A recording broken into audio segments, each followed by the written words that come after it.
શિક્ષિત વ્યક્તિ હોય એ પ્રશ્નના સમાધાનમાં ખૂબ સારી રીતે અને જલ્દી સમજી શકે.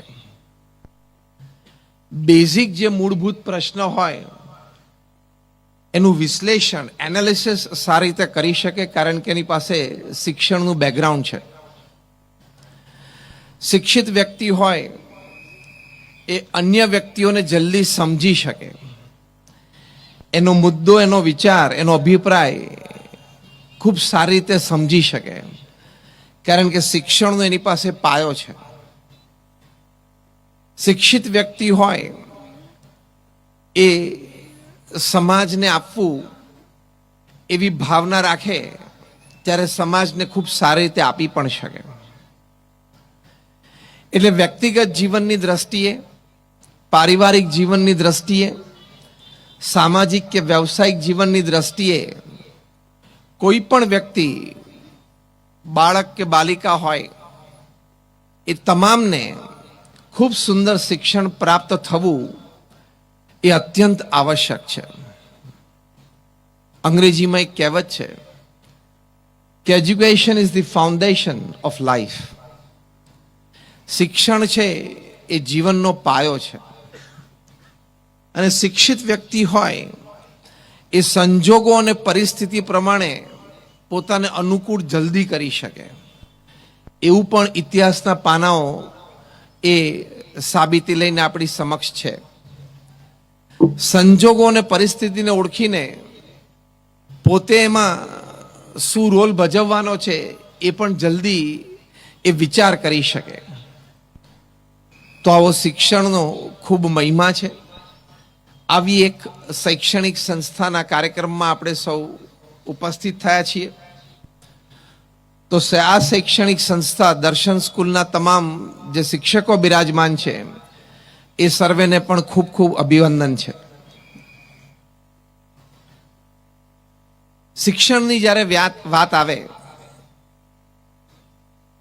ભારત વર્ષના મહાન ઋષિ ચાણક્યએ એમની શિક્ષણ નીતિ એટલે કે ચાણક્ય નીતિ અંતર્ગત શિક્ષણ, એમાં ખૂબ સુંદર વાતો લખી છે કે વિદ્યાર્થીએ, કારણ કે મને કહેવામાં આવ્યું કે ઘણા બધા વિદ્યાર્થીઓ પણ આજે આ કાર્યક્રમમાં છે. જે વિદ્યાર્થીઓ બેઠા હોય હાથ ઊંચો કરો તો.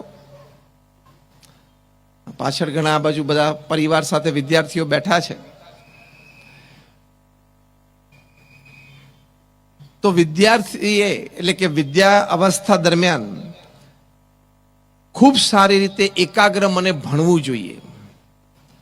બીજી વાત ચાણક્ય નીતિમાં ચાણક્યએ કરી છે કે શિક્ષકને આદર આપવો જોઈએ. ત્રીજી વાત એમણે કરી છે કે પોતે શિક્ષા પ્રાપ્ત કર્યા પછી અન્ય લોકો પણ શિક્ષિત થાય એની માટે કોઈને કોઈ રીતે પ્રયત્ન કરવો જોઈએ. એટલે શિક્ષણનું મહત્વ આપણા ભારત વર્ષમાં પહેલેથી છે. જ્યારે દુનિયાને ઉચ્ચ શિક્ષણનો ખ્યાલ નહોતો ત્યારે આપણી પાસે નાલંદા યુનિવર્સિટી હતી, ત્યારે આપણી પાસે તક્ષશિલા યુનિવર્સિટી હતી. અને રેકોર્ડ્સ પ્રમાણે દૂર દૂર દક્ષિણ પૂર્વના દેશોમાંથી અને છેક યુરોપના દેશોમાંથી વિદ્યાર્થીઓ તક્ષશિલા અને નાલંદામાં ભણવા માટે આવતા. ત્યાં અનેક પ્રકારની વિદ્યાઓ ભણાવાતી. એની ઝલક તમારે જોવી હોય તો BAPS સ્વામિનારાયણ અક્ષરધામ દિલ્હીમાં જે પરમ પૂજ્ય પ્રમુખ સ્વામી મહારાજે રચના કરી છે, એમાં તમે 10 મિનિટની બોટ રાઈડ લો એટલે તમને 10,000 વર્ષનો માનવ ઇતિહાસ ખૂબ સારી રીતે ખ્યાલ આવે. એમાં તમારી બોટ છે નાલંદા યુનિવર્સિટીના ક્લાસરૂમમાંથી પાસ થાય ત્યારે તમને ખબર પડે કે આ યુનિવર્સિટીની ભવ્યતા કેવી હતી. ફરી વખત એની ભવ્યતા સ્થપાઈ રહી છે અને ભવ્યતા સ્થપાશે. તો આવી રીતે શિક્ષણનું મહત્વ એ આપણી સંસ્કૃતિમાં છે, પરંપરામાં અને સમાજમાં છે. તો જે વિદ્યાર્થીઓ બેઠા છે એને પ્રથમ વાત આ કરવાની કે ખૂબ એકાગ્રતાથી સારો અભ્યાસ કરવો. અભ્યાસનો સમય એટલે કે વિદ્યાર્થી કાળ જીવનમાં એક જ વખત આવે છે. નોકરી, ધંધો, વેપાર એવી વસ્તુ છે કે એક વખત ગુમાવ્યા પછી એ પાછા આવી શકે છે, પણ વિદ્યાર્થી અવસ્થા એકવાર ગઈ પછી ફરી વખત પાછી નથી આવતી. એટલે વિદ્યાર્થી તરીકે સખત પરિશ્રમ કરીને સારામાં સારો વિદ્યા અભ્યાસ થાય એ વિદ્યાર્થી તરીકે આપણું ગૌરવ છે. સારા માર્ક્સ સાથે ઉત્તીર્ણ થઈએ એ આપણા માતા પિતાનું પણ ગૌરવ છે, આપણા પરિવારનું, આપણા સમાજનું, આપણી સ્કૂલનું પણ ગૌરવ છે. માટે ખૂબ એકાગ્રતા રાખીને પરિશ્રમ કરીને તમામ વિદ્યાર્થીઓએ અને એમના વાલીઓ પણ જ્યારે અહીંયા બેઠા છે ત્યારે પરિશ્રમ કરીને સારામાં સારા માર્ક્સથી ઉત્તીર્ણ થવું, તો વિદ્યાર્થી તરીકે તમને જીવનકાળ દરમિયાન આનંદ રહેશે. અને પરિશ્રમનો અભિગમ અને પરિશ્રમની આદત એ તમને નાનપણથી એક વિદ્યાર્થી તરીકે સારી રીતે પ્રાપ્ત થશે, તો એ જીવનકાળ દરમિયાન છેલ્લા શ્વાસ સુધી એ અમાનત એટલે કે એક ટ્રેઝર એ તમારી પાસે કાયમ રહેશે. એક બહુ સુંદર પ્રસંગ અત્યારે યાદ આવે છે. 2018ની સાલમાં કર્ણાટકા રાજ્યના ધોરણ 10ના પરિણામો જાહેર થયા. લગભગ 6 થી 6.25 લાખ વિદ્યાર્થીઓ આ પરીક્ષામાં બેઠેલા. ત્યાંના રાજ્યના નિયમન અનુસાર ફાઇનલ માર્કશીટ 625 માર્કમાંથી તૈયાર થાય. એટલે 5 વિષયો 100 માર્કના હતા, એક વિષય 125 માર્કનો હશે. એટલે 625 માર્કમાંથી દરેકની ફાઇનલ માર્કશીટ તૈયાર થાય. એક વિદ્યાર્થી, એ વિદ્યાર્થીનું નામ મોહમ્મદ કૈફ, એમને 625માંથી 624 માર્ક પ્રાપ્ત થયા. એ કર્ણાટકા સ્ટેટ બોર્ડના રેકોર્ડ થયો. જો આપણને બધાને 625માંથી 624ની વાત સાંભળીને આનંદ થયો કે નહીં?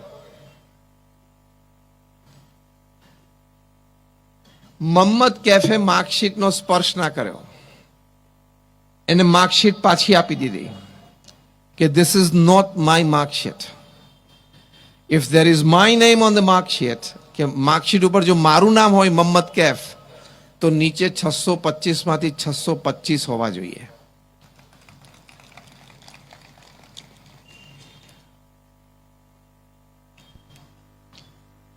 એને પરિણામ લેવાનો ઇનકાર કર્યો કે મારા પેપર્સ ચેક કરો. હવે 625માંથી 624 હોય એટલે 4 પેપર તો ચેક નહોતા કરવાના, એકમાં જેમાં 1 માર્ક ઓછો તો એ ચેક કરવાનું હતું ને. 3 સ્કૂલના સુપરવાઇઝર્સ ભેગા કરવામાં આવ્યા, જુદી જુદી સ્કૂલના, અને ફરી વખત એ લોકો ત્રણેય સાથે બેસીને અને વ્યક્તિગત રીતે ચેક કર્યું ને ત્રણેય સહમત થયા કે આ વિષયમાં જે આપણે 1 માર્ક કાપ્યો છે એ કાપવો ન જોઈએ, એ માર્ક એને આપવો જોઈએ. ફાઇનલ માર્કશીટ તૈયાર થઈ મોહમ્મદ કૈફની 625માંથી 625. ત્યારે એણે માર્કશીટ સ્વીકારી.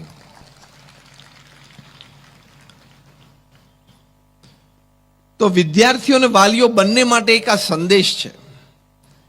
વિદ્યાર્થીઓ માટે એ છે કે તમે પરિશ્રમ કરો, તમે જો શ્રદ્ધા રાખો, શિક્ષકો પોતાની રીતે ખૂબ શ્રદ્ધા અને પુરુષાર્થ રાખે છે, તો વિદ્યાર્થી અને વાલીઓએ પણ શ્રદ્ધા અને પુરુષાર્થ રાખે તો દરેક વિદ્યાર્થીમાં ક્ષમતા છે. અંગ્રેજીમાં એક કહેવત છે, God does not play dice, એટલે કે ભગવાન છે ને પેલી કુકરી નથી રમતા. એટલે આપણું નામ આવે ને આમ કુકરી નાખે, અને પેલા 6 ની હોય ને, કુકરીમાં 6 હોય, 1 2 3 4 5 6, તો 3 આવે, કોકને 2 આપે, એટલે કોકને ઓછી બુદ્ધિ આપીને કોકને વધારે આપી. ભગવાન તો દરેકમાં સમભાવથી, સમતાથી, પ્રેમથી આ ભેટ આપે છે. એનો કેટલો ઉપયોગ કરવો એ આપણા હાથની વાત છે. અને પરિશ્રમ દ્વારા એ ઉપયોગિતા વધે છે, એ વૈજ્ઞાનિક દ્રષ્ટિકોણથી સાબિત થયેલી વાત છે. શ્રદ્ધાથી વધારે સારી રીતે ઉત્તીર્ણ થવાય છે અને વધારે શ્રેષ્ઠ પરિણામ પ્રાપ્ત કરી શકાય છે, એ પણ વૈજ્ઞાનિક દ્રષ્ટિકોણથી સાબિત થયેલી વાત છે. એટલે કઠિન પરિશ્રમનો કોઈ વિકલ્પ નથી.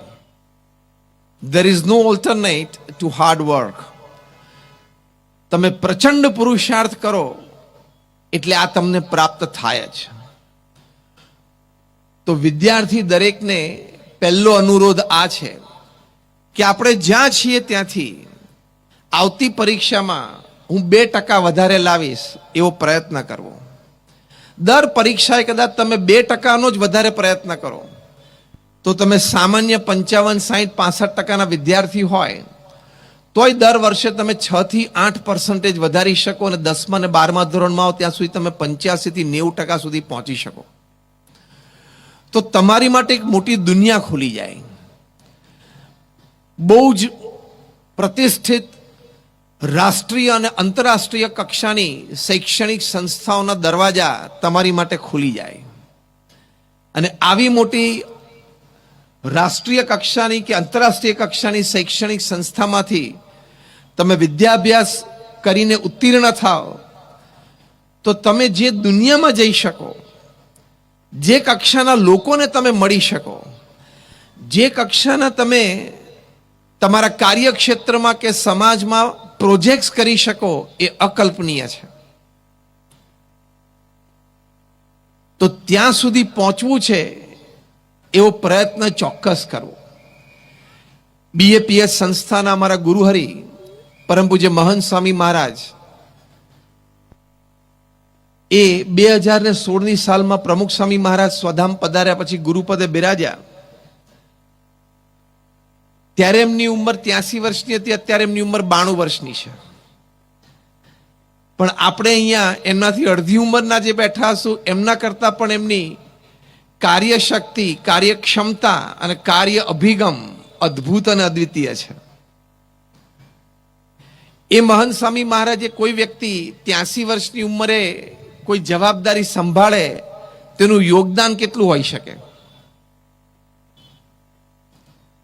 સામાન્ય યોગદાન પણ ના હોય. અમે જ્યારે પ્રોફેશનલ્સને કે ઇન્ટરનેશનલ નેશનલ કોન્ફરન્સીસમાં વાત કરીએ ત્યારે I simply ask a very simple question કે give me one person in the population of 8 billion upon this earth who has become the CEO of an MNC at the age of 83. 83 વર્ષની ઉંમરે કોઈ giant MNC નો CEO બન્યો એવું મને એક નામ પૃથ્વી ઉપર 8 અબજની વસ્તીમાંથી આપો. કોઈ નથી. કોઈ ચેરમેન બને, ચેરમેન એમેરિટસ પણ બને, CEO ના બને, કારણ કે CEO એટલે સવાર 8 થી રાત્રે 8 નો વહીવટ વ્યવહાર માથે આવી જાય. BAPS સંસ્થામાં જ્યાં પ્રમુખ સ્વામી મહારાજે 1300 થી પણ વધારે hospital, hostel, school, college, community centre, સંસ્કાર કેન્દ્ર, મંદિર, અક્ષરધામ બનાવ્યા એના સીધો જ વારસો મહંત સ્વામી મહારાજને 83 વર્ષની ઉંમરે આવ્યો. આ ખાલી 1300 સંસ્થાઓના નામ યાદ રાખીને એક વાર જાય ને બધી સંસ્થામાં તો એની બાકીની જિંદગી પૂરી થઈ જાય. તો વિકાસની તો વાત જ ક્યાં આવે? પણ આ બધી જ સંસ્થાઓની જાળવણી પણ મહંત સ્વામી મહારાજે કરી. આ હું એટલા માટે અત્યારે એક બેકગ્રાઉન્ડ બાંધું છું. મારે વિદ્યાર્થીઓ અને વાલીઓને એક સરસ મુદ્દો સમજાવો છે. આ બધી જ જે પ્રમુખ સ્વામી મહારાજે સંસ્થાઓનું નિર્માણ કરેલું એની જાળવણી પણ મહંત સ્વામી મહારાજે કરી. એ સંસ્થાઓનો વિકાસ પણ મહંત સ્વામી મહારાજે કર્યો. અને તમને આશ્ચર્ય થશે કે પોતાની ઉંમર 83 થી આજે અત્યારે 2025માં એમની ઉંમર 92 વર્ષની છે. છેલ્લા 9 વર્ષમાં મહંત સ્વામી મહારાજે 767 હોસ્પિટલ, હોસ્ટેલ, સ્કૂલ, કોલેજ, હરિમંદિર, કમ્યુનિટી સેન્ટર, મંદિર અને અક્ષરધામની રચના કરી છે. એટલે મહંત સ્વામી મહારાજના નેતૃત્વ અને આશીર્વાદમાં અત્યારે BAPS સ્વામિનારાયણ સંસ્થામાં દર ચોથા દિવસે એક ઉદ્ઘાટન થાય છે. રો જમીનથી માંડીને સંસ્થાનું નિર્માણ થઈ જવું, 2-5 માળની ઇમારત બની જવી, એ સંસ્થાને ચલાવવા માટે અમારી BAPS સંસ્થાની આઈડિયોલોજી પ્રમાણે સ્વયંસેવકો મળી જવા, એનો પેઇડ સ્ટાફ મળી જવો અને સંસ્થાનું ઉદ્ઘાટન સમારંભ કરીને સંસ્થાને સમાજની સેવામાં મૂકી દેવી. તમારામાંથી ઘણા બધા અહીંયા વડીલો અને શ્રેષ્ઠીઓ બિરાજમાન છો અને આ શહેરમાં નાની મોટી અનેક સંસ્થા સાથે તમે સંકળાયેલા છો, શ્રદ્ધાથી બધા સેવા કરો છો, પણ તમને ખ્યાલ આવતો હશે કે કોઈ સંસ્થામાં તમારી નાની મોટી માનદ જવાબદારીઓ હોય ત્યાં સાંજ કેવી રીતે પડે છે. કારણ કે સમજીએ કે સંસ્થા લઈને બેઠા હોય, વ્યવસ્થાપકો છે, વ્યક્તિઓ છે, નાના મોટા પ્રશ્નો હોય એનું સમાધાન લાવવાનું હોય, સંસ્થાના વિકાસ માટેનું આયોજન વ્યવસ્થા હોય, પણ એક સંસ્થા ચલાવવી એટલે શું એ તમને ખ્યાલ આવતો હશે. તો પોતાની ઉંમર 83 થી 92ની સાલ સુધી 767 સંસ્થાઓનું નિર્માણ કરવું. તમારામાંથી ઘણા બધા ગાંધીનગર કે દિલ્હીનું અક્ષરધામ જોયું છે. Just rays your hands if you have been there. જો આપણે બધાએ દિલ્હીમાં જે અક્ષરધામ છે એ કક્ષાનું 110 એકર ઉપર જે અક્ષરધામ છે, ભારતીય સંસ્કૃતિ ભારતીય પરંપરાનું દર્શન કરાવે છે. એવા અક્ષરધામોનું નિર્માણ અત્યારે સુરતમાં ચાલે છે, સાઉથ આફ્રિકામાં જોહાનસબર્ગમાં ચાલે છે, ઓસ્ટ્રેલિયામાં સિડની અને મેલબર્નમાં ચાલે છે, યુરોપ ખંડ ઉપર ફ્રાન્સ દેશમાં પેરિસ શહેરમાં ચાલે છે, જ્યાં આવતા સપ્ટેમ્બરમાં મહંત સ્વામી મહારાજ પ્રાણ પ્રતિષ્ઠા કરશે. સમગ્ર યુરોપ ખંડમાં, સાંભળજો હા, સમગ્ર યુરોપ ખંડમાં પ્રથમ વખત ભારતીય સનાતન હિન્દુ ધર્મનું પથ્થરનું કાર્વિંગ વાળું મંદિર જે 1000 વર્ષ સુધી ધરતી ઉપર ઊભું રહેશે એવું પહેલું આ બીએપીએસ સંસ્થા મહંત સ્વામી મહારાજના નેતૃત્વ અને આશીર્વાદથી નિર્માણ કરશે. આટલો બધો જેને વિશાળ અનુભવ છે, હવે હું મુખ્ય મુદ્દા ઉપર આવું છું. આટલો બધો વિશાળ અનુભવ જેમને શૈક્ષણિક, સામાજિક, તબીબી સંસ્થા ચલાવવાનો છે અને બીએપીએસ જેવી વિશ્વવ્યાપી સંસ્થા, કારણ કે we are one of the largest organisations in the world. BAPS સંસ્થાને યુનાઇટેડ નેશન્સમાં એક પરમેનન્ટ સીટ છે. 25 વર્ષ પહેલાથી બીએપીએસ સંસ્થાને યુનોમાં સ્થાયી પરમેનન્ટ સીટ છે as an NGO, non government organisation. આટલી મોટી સંસ્થાનું સફળ સંચાલન અને પ્રગતિ સતત કરાવતા રહેવી, એ મહંત સ્વામી મહારાજે વિદ્યાર્થીઓને એક સુંદર સૂત્ર આપ્યું છે. 2017ની સાલમાં પોતે જ્યારે બીએપીએસ સ્વામિનારાયણ સ્કૂલ આબુ રાજસ્થાન ત્યાં વિદ્યાર્થીઓને મળવા માટે પધારેલા, લગભગ 2 દિવસ મહંત સ્વામી મહારાજ ત્યાં રહેલા, વિદ્યાર્થીઓને ખૂબ માર્ગદર્શન આપ્યું, પ્રેરણા આપી, આનંદ પણ કરાવ્યો.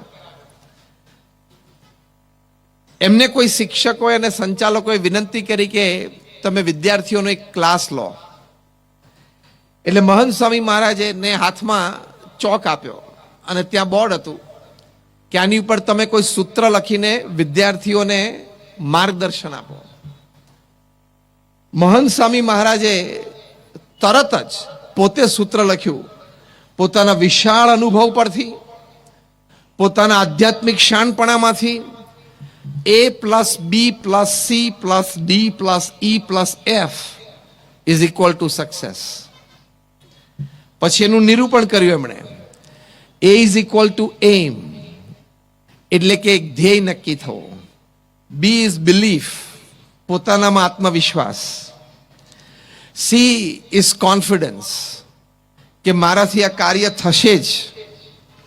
D ઇઝ ડિસિપ્લિન, એટલે કે શિસ્ત, જે હમણાં સંચાલક શ્રીએ વાત કરી કે વિઠલાણીભાઈ તમે કે તમારી સ્કૂલમાં જે 3 મુખ્ય મુદ્દા છે એમાં એક શિસ્ત છે. D ઇઝ ડિસિપ્લિન, શિસ્ત. E ઇઝ એફર્ટ, જે આપણે પહેલો મુદ્દો વાત કરી મોહમ્મદ કૈફનો પ્રસંગ, એક પુરુષાર્થ, શ્રદ્ધાથી પ્રયત્ન કરવો. અને F is faith, faith in your self, faith in the system, faith in God. એટલે A+B+C+D+E+F ઇઝ ઇક્વલ ટુ સફળતા. વિદ્યાર્થીઓ વચ્ચે વચ્ચે છૂટા બેઠા છે, વચ્ચે વાલીઓ પણ બેઠા છે, પણ અત્યારે આપણે સમજી લઈએ કે આપણે બધા વિદ્યાર્થીઓ છીએ, આપણે બધા વિદ્યાર્થીઓ છીએ એમ સમજીને મારી સાથે આ સૂત્ર બોલજો.